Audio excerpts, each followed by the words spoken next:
What's going on, everybody, and welcome to another Angle of Pursuit podcast, your fantasy football, sports betting, and NASCAR home. I am your host, Kyle Robert. You follow me on Twitter at NotoriousCaro. With me, once again, to break everything down, it's Brian Twining. What's up, Brian?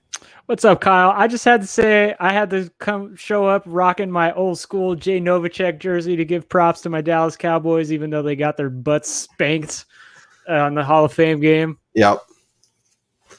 I saw you walk in with that, and I was like, I'm not gonna be the only jabroni not looking cool, especially after last night's game where these Pittsburgh Steelers played your Dallas Cowboys. This is a OG Cordell Stewart jersey I've had for probably 20 years now.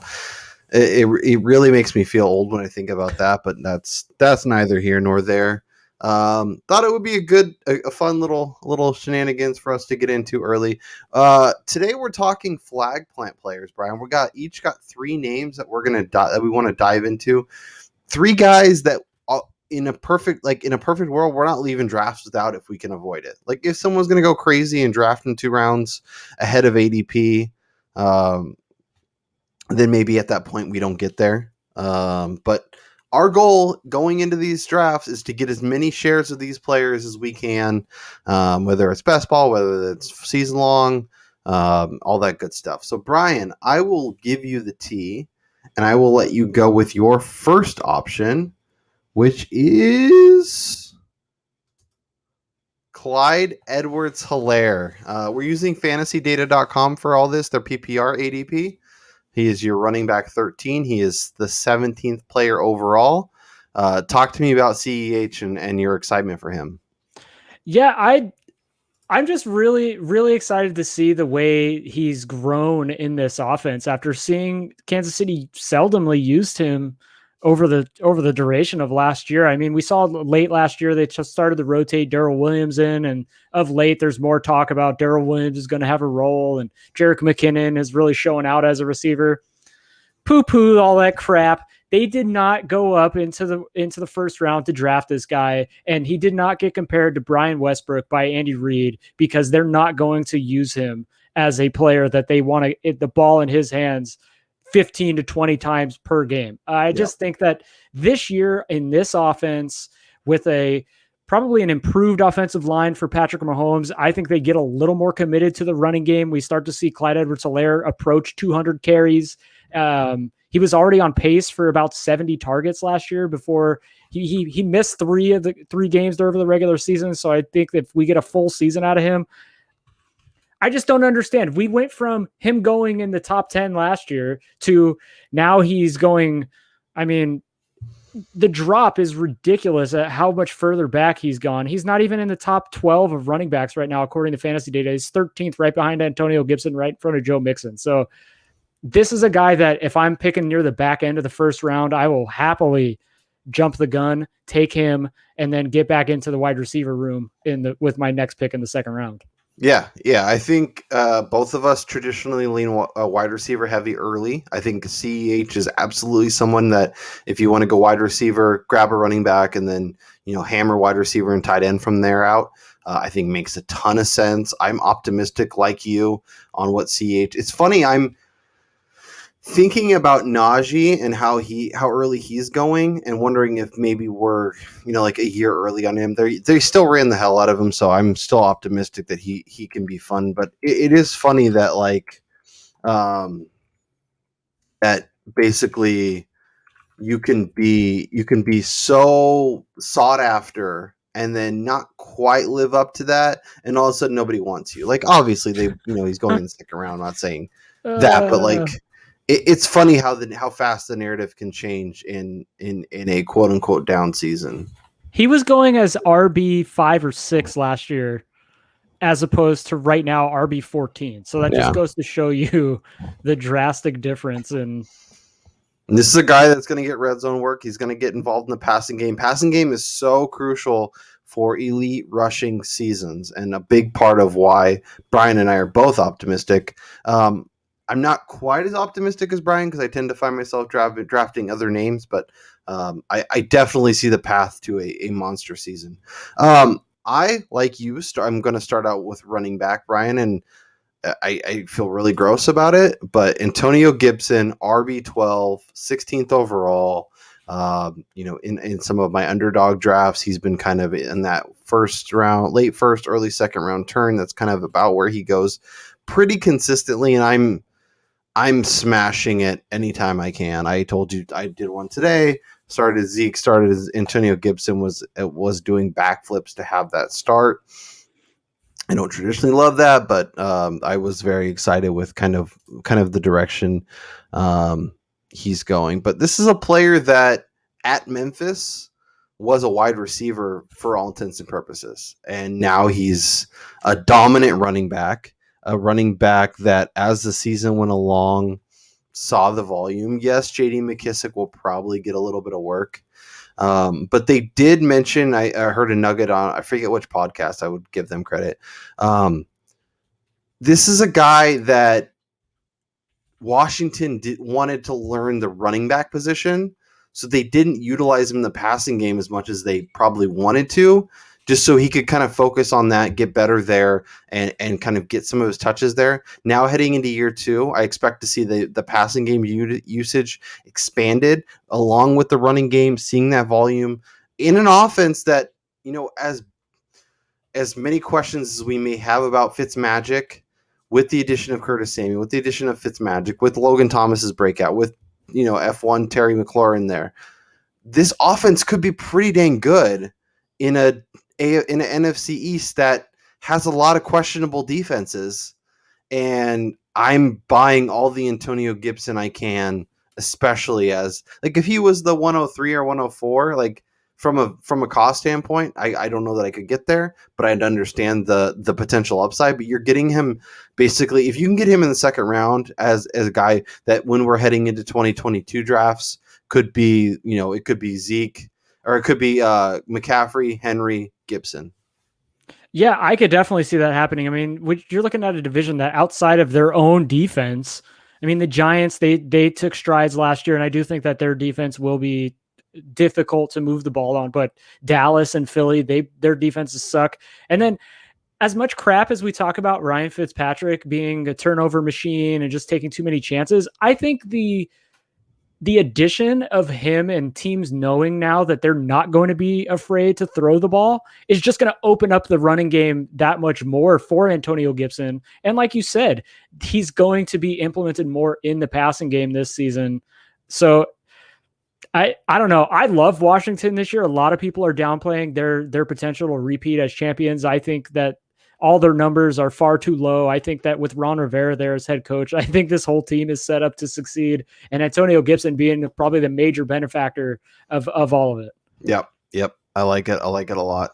The next name on our list, Mr. Mike Williams, wide receiver 41, 109 overall. If you did miss it, we did our late round targets for every position, and Mike Williams made the cut as Brian's wide receiver, and he loved him so much he had to run it back for this. So, Brian, let's talk Mike Williams, who I am the underdog best ball aficionado of this podcast. After our discussion, I basically drafted every receiver that was on our list. Of course, because that's how my brain works. But yes, I'm 100% on board with this. And talk to me about your Mike Williams love. Yeah, I just feel that people are downplaying the change in regime there in LA for the Chargers and the potential maturation of Justin Herbert in year 2. A healthy Austin Eckler, just an improved offensive line, more time for Herbert to look down the field, to give the ball to Mike Williams. There's already talk of him playing the Mike Williams role, or the Michael Thomas role. He could turn into Mr. Slant Man, which in fantasy, I take that every day. I don't care. If this guy even sees a 0.25% rise in target share, this guy is just going to blow up at his price at 41 overall from wide receiver and going 109 overall, round 9, round 10. He's going to be on as many rosters that I have as possible. Yeah, no, I'm all in on the Chargers offense across the board. I love Justin Herbert at his price. I love Austin Eckler, and I obviously lots of Keenan Allen. But yeah, I think Mike Williams makes a ton of sense. If you want to grab a piece of this offense, but don't necessarily want to pay the prices for the other names, I think he could be a nice value, upside shot. And if you have value, you have like stability at the receiver, and you have, say, Brandon Cooks or Tyreek Hill or somebody, and you want a guy who could pop on certain weeks and give you monster performances. Mike Williams is absolutely that guy, and at wide receiver 41 and outside pick 100, I think you can find a way to finagle him onto your rosters. Yeah, I almost went with the Eckler Mike Williams stack too for my flag plant, but I didn't want to do that. But that is probably a scenario that I could see myself getting into pretty often. Yep. And if you don't want to pay the price on Eckler, you can always go a little bit to the east and pick Austin Eckler 2.0, Mr. Chase Edmonds, running back 28, 62 overall. I am going to have a lot of Chase Edmonds. He is one of my guys this year, whatever you my guys, flag plant, must-haves, whatever you want to call it. He's a guy that I will be rostering as many places as possible. Was a guy that last year, even in a part-time role, was a impressive pass catcher. Had 67 targets, caught 53 for 400 yards. This is an offense we expect to be really good. Kyler and D-Hop and AJ Green and Christian Kirk and all those pieces. I think Chase Edmonds will be a big piece. I know James Conner is there. I do not care. Conner will be involved with some of the short yardage stuff, but I think Edmonds will go above and beyond, see so much work in the passing game that it won't matter. And as running back, basically, outside the top 25 at the position, outside pick 50, it is a guy that I'm willing to reach on a little bit. Because I do believe he has tremendous upside, and by the end of the season, we're talking about him as like an RB2, maybe even higher. I'm definitely less optimistic than you, as I fall on the side of James Conner in this one. But I do think that passing game work is what really propels Chase Edmonds into a different kind of level in terms of value, especially going RB28 when you're looking and in that range of guys. I mean, who else offers that upside on a week-to-week basis when you're looking at like a Javonte Williams, Raheem Mostert, Michael Carter, Melvin Gordon? They're all limited in their roles for their teams. Like they're kind of single track role for their particular teams. Whereas Chase Edmonds is going to be splitting probably 50-50 with James Conner carries and getting probably 60-70% minimum of the passing game work. So yeah, I mean, to me, like, I think he's a DeAndre Swift that you get 3 rounds later. I think he's better than than J.K. Dobbins. As much as I love what Miles Sanders can be, there's a lot more competition for touches there.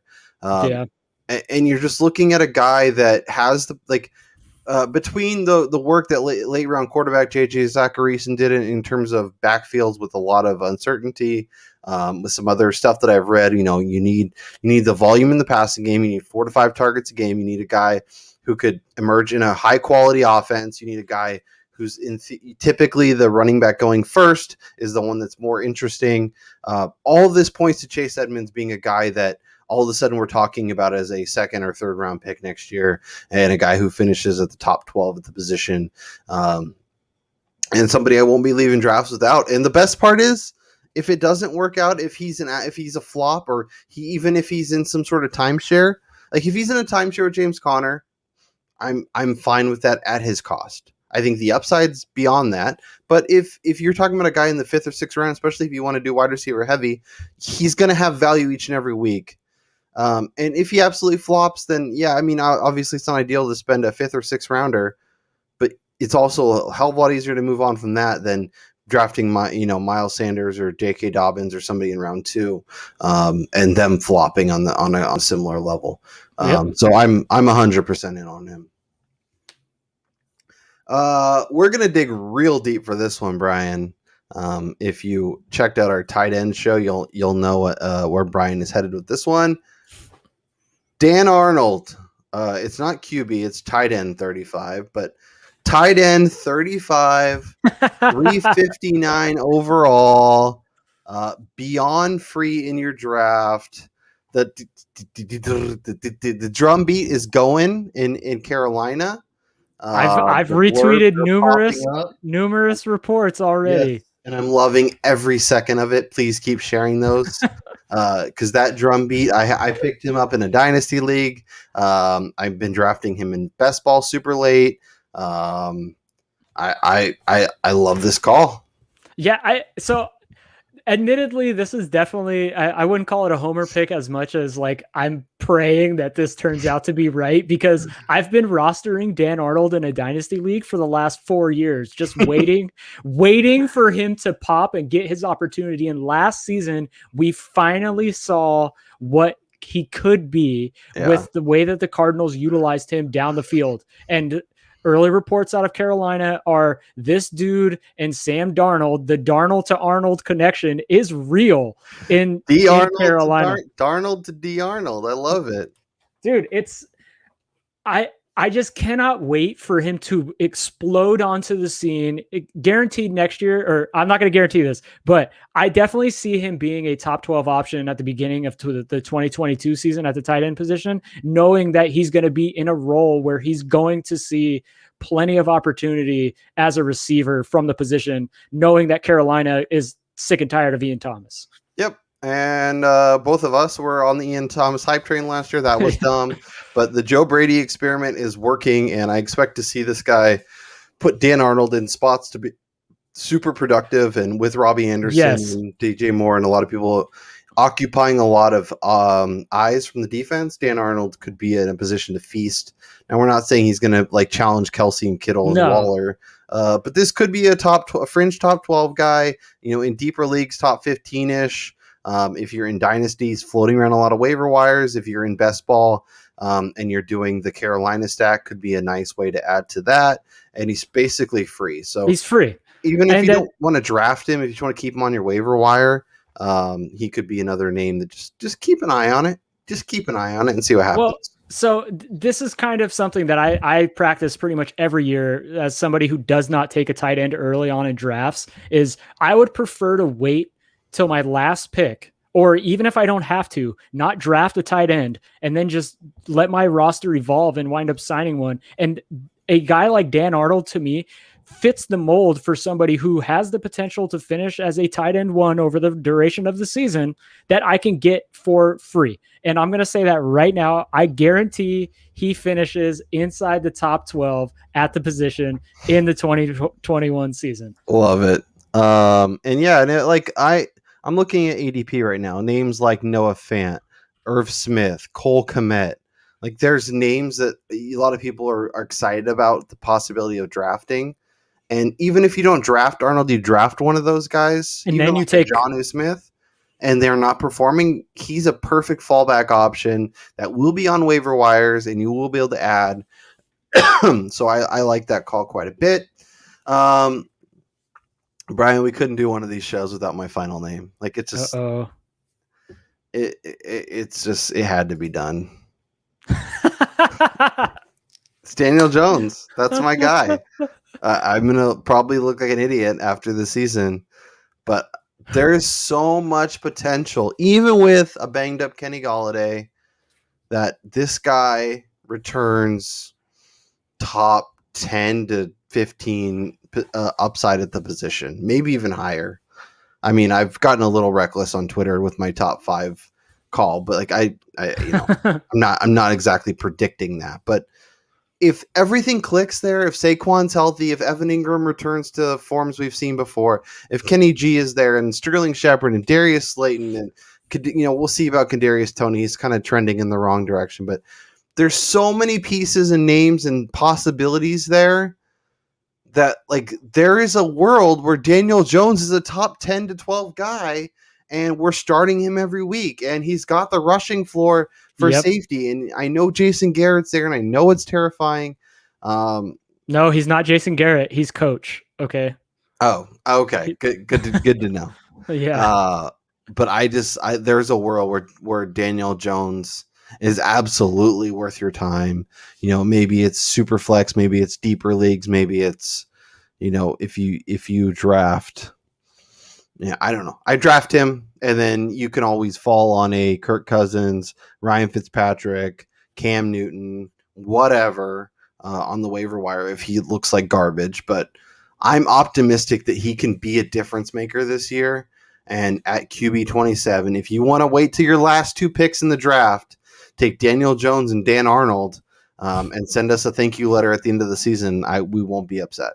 Yeah, and I love that call with Daniel Jones because of the fact that I think it was last year we were coming into the season and he was a consensus top 15, top 16 guy, I want to say.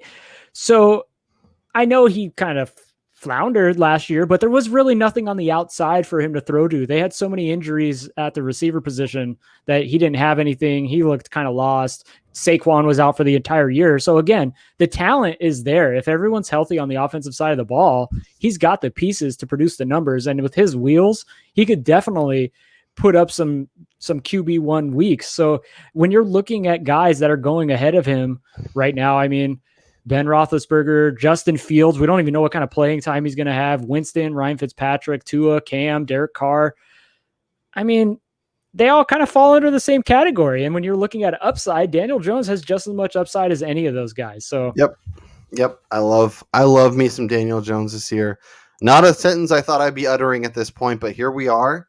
I'm all aboard the Daniel Jones hype train. I'm driving the truck. It's pretty empty in the back, but if you want to hop on, there's still plenty of time.